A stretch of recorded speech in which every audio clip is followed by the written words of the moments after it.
Everyone, Amrita Shashi blog के एक नई वीडियो में फिर से आपका स्वागत है।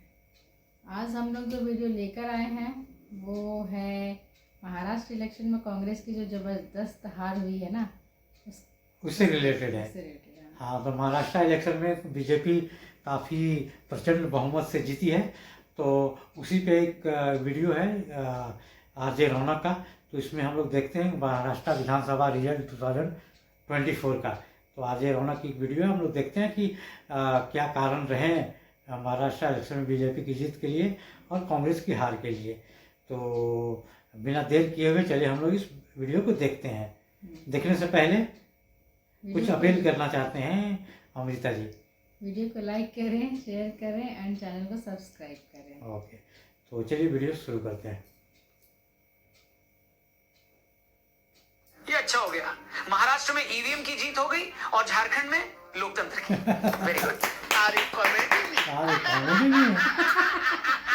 मतलब महाराष्ट्र का रिजल्ट देखो, कांग्रेस पार्टी वहां से ऐसे साफ होगी जैसे हार्पिक डालने के बाद टॉयलेट साफ हो जाता है। मतलब जो महाआघाड़ी महाराष्ट्र में 200 सीटें लाने का दावा कर रहा था, उस पूरे गठबंधन को मिलाकर 60 सीटें भी नहीं आई। जो कांग्रेस पानी की टंकी पर चढ़कर हर रोज 100 सीटें लाने का दावा कर रही थी, वो कांग्रेस 20 सीटें भी नहीं जीत पाई। मतलब अगर क्रिकेट की तरह पॉलिटिक्स में भी मार खाकर रिटायर होने का ऑप्शन होता, तो राहुल बाबा 10 जनपद वाला बंगला किराए पर चढ़ाकर अभी हिमाचल के किसी आश्रम में सूर्य नमस्कार कर रहे होते। बस मतलब एक होती है कांटे की टक्कर, फिर होता है कड़ा मुकाबला और फिर आती है इज्जतदार हार। मगर कांग्रेस के साथ महाराष्ट्र में जो हुआ है उसे कहते हैं चीरहरण। वो है गजब बेइज्जती, दौड़ा दौड़ाकर मारना और कमर उठाई। गजब बेइज्जती। सच कहूं तो मेरे को आता है पर कि लोकसभा के टाइम बीजेपी पूर्ण बहुमत से 20-30 सीटें पीछे रह गई, तो ये लोग ऐसे खुश हो रहे थे जैसे राहुल बाबा ने चेस वर्ल्ड कप में मैग्नस कार्लसन को हरा दिया। मतलब 10 साल सत्ता से बाहर रहने के बाद भी कांग्रेस पार्टी अपने दम पर 100 सीटें नहीं जीत पाई।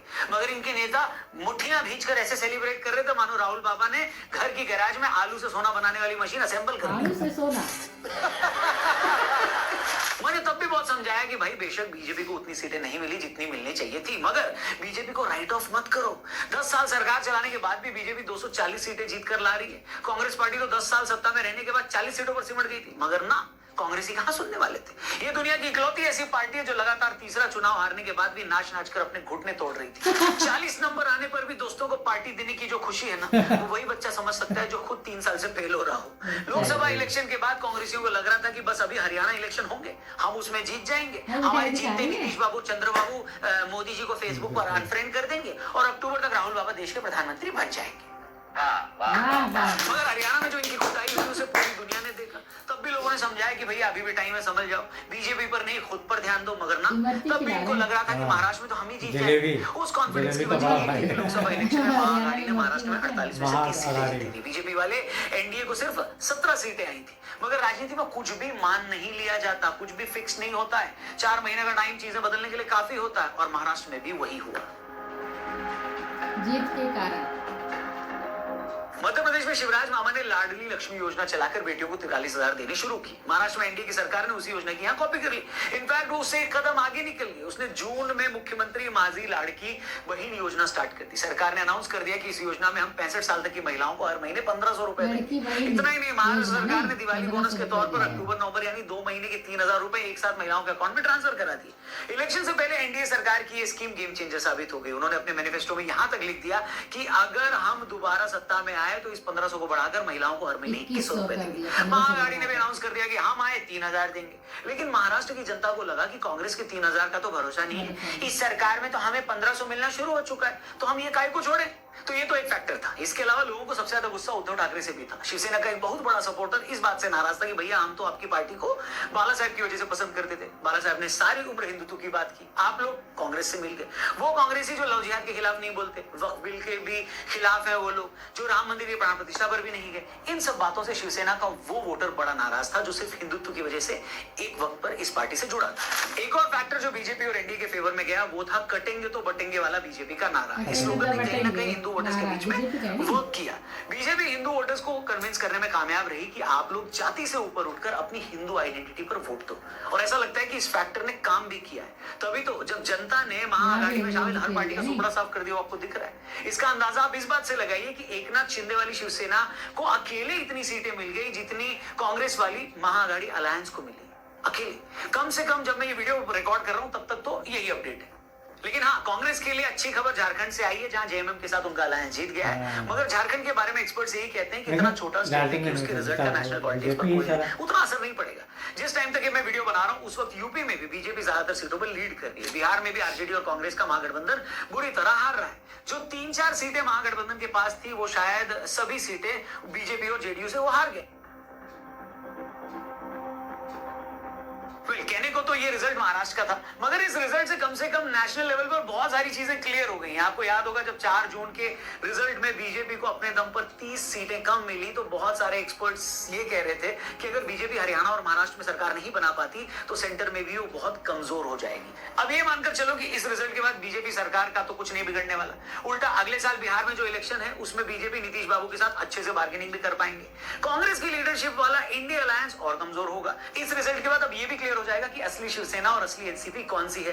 सेंट्रल लेवल पर मोदी गवर्नमेंट यूसीसी और वक्फ एक्ट पर टफ डिसीजन भी ले पाएगी। और लोकसभा इलेक्शन के बाद कुछ लोग जो ये माहौल बना रहे थे कि मोदी की पॉपुलैरिटी कम हुई है, कम से कम वो परसेप्शन भी अब दूर हो जाएगा। अब आप बोलेंगे रौनक भाई क्या सब कुछ बीजेपी और एनडीए के लिए अच्छा हुआ है, क्या कांग्रेस के लिए कुछ अच्छा नहीं हुआ? हेलो, मैं आपको बताता हूं कि कांग्रेस के लिए क्या अच्छा हुआ इन सारे परिणाम रिजल्ट्स को देखकर। अच्छा महाराष्ट्र में कांग्रेस का सुपड़ा साफ होने का एक फायदा, और या फिर ये कहें कि सबसे बड़ा फायदा जो कांग्रेस को हुआ वो ये कि अब कांग्रेस को इस बात की टेंशन नहीं लेनी है कि बीजेपी कहीं उनके विधायक तोड़ न ले। मतलब उनके इतने विधायक जीतकर नहीं आए कि उन्हें तोड़ा जा सके। और ना कांग्रेस की असली टेंशन ये होती थी कि या तो उनके उम्मीदवार इलेक्शन जीत नहीं पाते थे और जीत जाते थे तो पार्टी में टिक नहीं पाते थे। फिर बीजेपी के चंगुल से उन्हें बचाने के लिए कांग्रेस को रिजॉर्ट में रुकवाना पड़ता था अपने विधायकों को। और शादी के सीजन में अच्छे रिजॉर्ट भी इतने सारे महंगे मिलते हैं कि नहीं। इस रिजल्ट के बाद कांग्रेस की सारी टेंशन क्या हो गई राहुल जी? खत्म। इस रिजल्ट के बाद कांग्रेस के लिए दूसरा फायदा ये है कि उनकी नेताओं की सेहत के लिए भी ये रिजल्ट अच्छा है। आजकल क्योंकि हर दूसरी रील में अपन क्या देखते हैं, फिटनेस इन्फ्लुएंसर्स हमें बता रहे होते हैं कि मीठा यानी स्वीट्स हमारी सेहत के लिए कितना खतरनाक है। अगर कांग्रेस जीत जाती तो उनके नेताओं को फिर लड्डू और जलेबी जैसी मीठी चीजें खानी पड़ती, उससे उनका इंसुलिन स्पाइक कर जाता, इससे हार्ट अटैक का भी खतरा बढ़ सकता था। लेकिन एक सेकेंड, जैसा रिजल्ट आया है कांग्रेस का, हार्ट अटैक का खतरा तो अभी भी होगा, लेकिन हाँ लड्डू खाकर बीमार पड़ जाते तो ज्यादा बुरा होता नहीं। वही हरियाणा के बाद अब महाराष्ट्र चुनाव हारने के बाद कांग्रेसी नेताओं की लाइफ में सुकून भी आ जाएगा। कैसे? जैसे लोकसभा इलेक्शन में जब वो 99 सीटें जीते थे तो उनको एक झूठी उम्मीद हो गई थी कि हम तो सरकार में आ सकते हैं। इसी चक्कर में उन्होंने हरियाणा और महाराष्ट्र में बहुत जोर लगाया, लेकिन कुछ हुआ नहीं।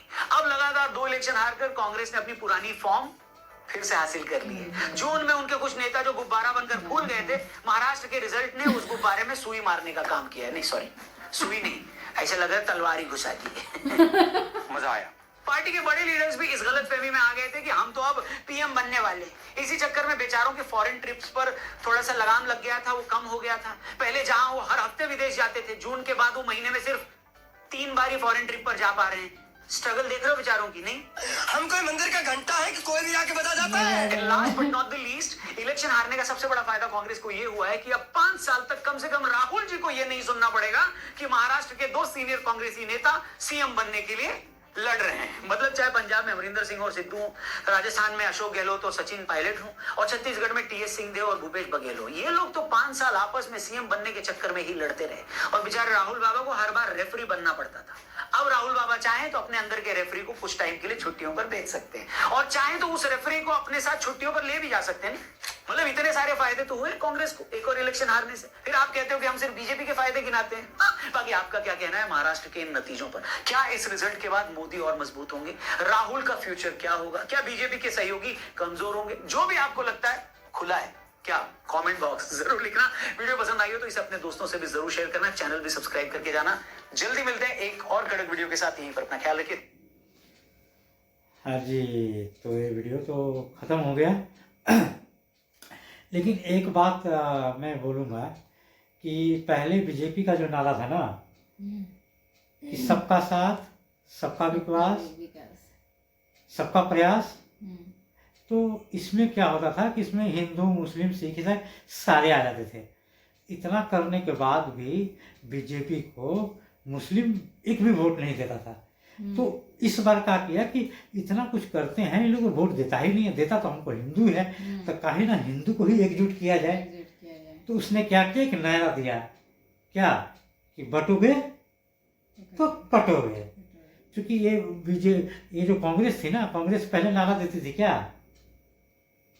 जात वाला लेके नहीं होता था कि जात के हम जनगणना कराएंगे, जाति जिसकी जनगणना, जिसकी जितनी जनसंख्या होगी उसकी भागीदारी होगी, उसी के अगेंस्ट में लाई थी बीजेपी कि अगर बटोगे तो कटोगे। लेकिन मोदी एक और हाथ आगे बोल दिए, वो बोल दिए क्या, एक रहोगे सेफ रहोगे।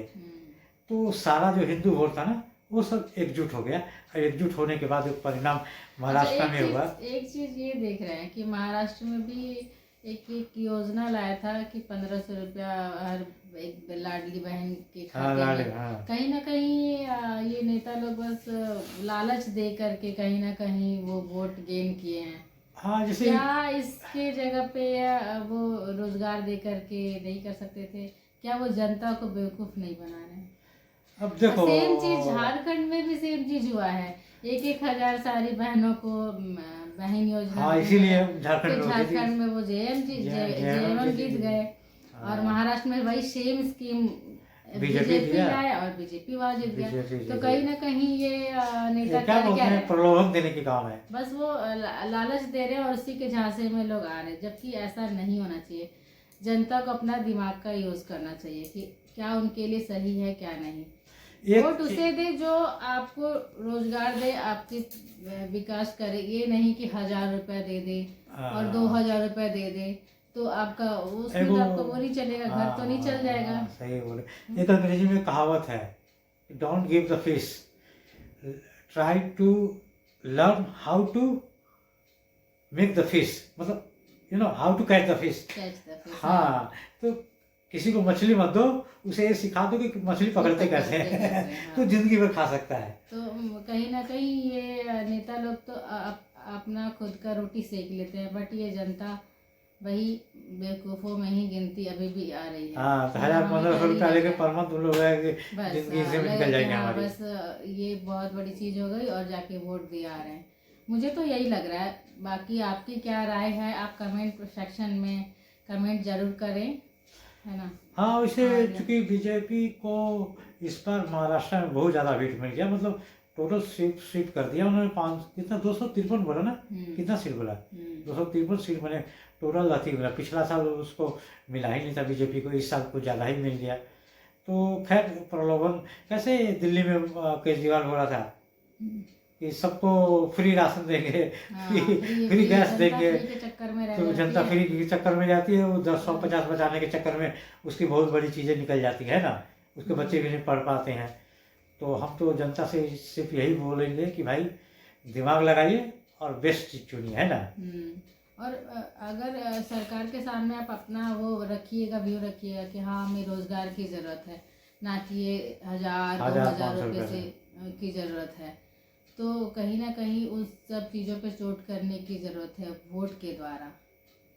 तो बाकी अपनी राय कमेंट सेक्शन में ज़रूर कमेंट करें, और मिलते हैं इसी तरह एक नए वीडियो के साथ नेक्स्ट वीडियो में। तब तक के लिए खुश रहिए, स्वस्थ रहिए, मस्त रहिए और मुस्कुराते रहिए। Thanks for watching.